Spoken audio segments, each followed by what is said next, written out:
if somebody is doing something that is useful to the rest of society, I think that's a good thing. Like, it doesn't have to change the world. Like, if you're doing something that has high value to people, and frankly, even if it's something, if it's like just a little game or some improvement in photo sharing or something, if it has a small amount of good for a large number of people, I think that's fine. Like, stuff doesn't need to change the world just to be good.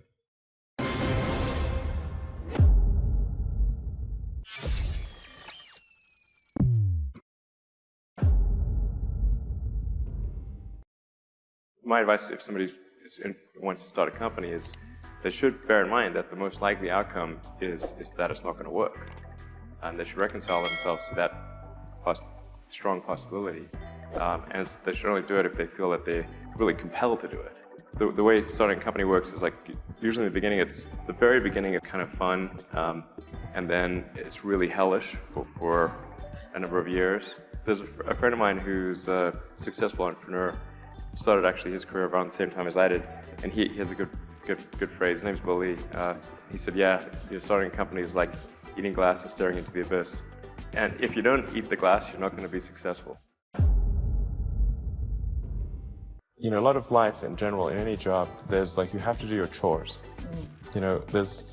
I think to be successful at almost anything, you have to do the tough stuff and as well as the enjoyable stuff. You have to do the boring stuff as well as the non-boring stuff. And if you don't do your chores, then bad things will happen. But if they don't do the things that they don't like to do, then the company will be in trouble. Like, you have to, you basically, like, it's more fun to cook the meal than to clean the dishes. Okay, but you need to clean the dishes. You need to do both. Yes, you need to do both, exactly. Really liking what you do, whatever area that you get into, given that, even if you're the best, there's always a chance of failure. So I think it's important that you really like whatever you're doing. If you don't like it, life is too short. I'd say if you like what you're doing, you think about it even when you're not working. It's something that your mind is drawn to. And if you don't like it, you just really can't make it work, I think. The odds of you losing the money that you've invested or your friends have invested is pretty high. I mean, those are just basic facts. If you don't mind things being really hard and high risk, then starting a company is a good idea. Otherwise, it's probably unwise. And will certainly stress you out. So I think you have to be pretty driven to make it happen. Otherwise, you will just make yourself miserable. And once you have a family, you start taking risks not just for yourself, but for your family as well. It gets much harder to do things that might not work out. So now is the time to do that, before you have those obligations. So I would encourage you to take risks now. Do something bold. You won't regret it.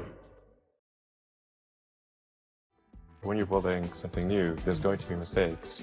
And it's important to recognize those mistakes, acknowledge them, and take corrective action.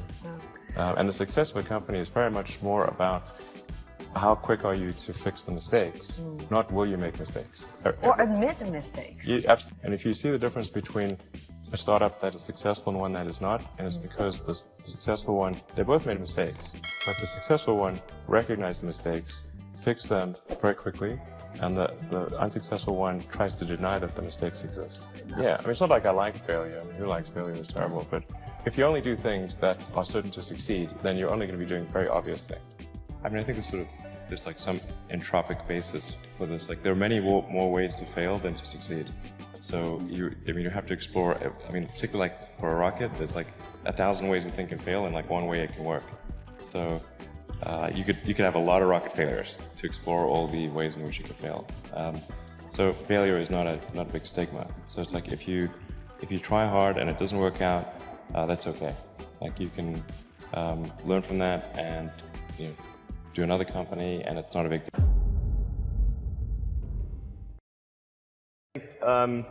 It's very important to seek out, to actively seek out and listen very carefully to negative feedback.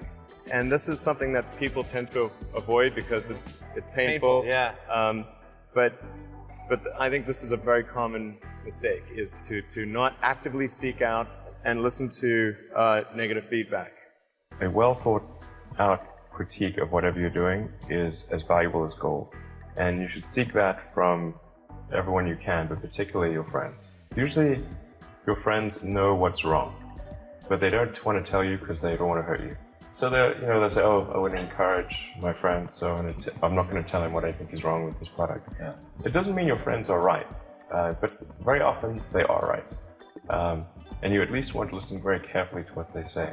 When friends get a product, I say, look, don't tell me what you like, tell me what you don't like. And because otherwise your friend is not going to tell you what he doesn't like. This kid's going to say, oh, I love this and that, and then leave out the this is the stuff I don't like list. Because he wants to be your friend, doesn't want to offend you. So you really need to sort of coax negative feedback. And you know that if somebody is your friend, or at least not your enemy, and they're giving you negative feedback, then they may be wrong, but it's coming from a good place. And sometimes even your enemies give you good negative feedback.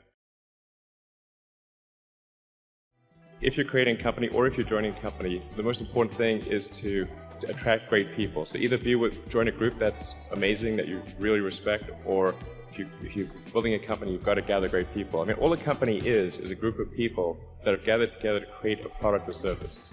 And so depending upon how talented and hardworking that group is, and the degree to which they are focused cohesively in a good direction, that will determine the success of the company. So do everything you can to gather great people if you're creating a company. When you hire people, or really what you're trying to, when you hire people, that just means you're convincing people to join you in the endeavor. You should hire people that are also passionate about what you're doing. So it's not just, they're not just there for salary. They really need to care about what they're doing, and then they will stay during the dark times. If you're going to create a company, you have to come up with a product or service that you think will be compelling, that would serve some need, and then really a great company is just built around great product or service. That's the whole purpose of a company, is to propagate that product or service and put it in the hands of people who find it useful. And so I think that's the main thing, is try to think of the most useful thing you could do for your fellow human beings, and then a company is in the process of scaling that up and in scope, increasing that in scope and scale. When you're trying to create a company, what you're really trying to do is organize a group of people to do something useful. Something useful is as measured by other people who are the consumers of your products and services. This may seem like an obvious thing, but often people will organize groups into a company that doesn't produce something useful.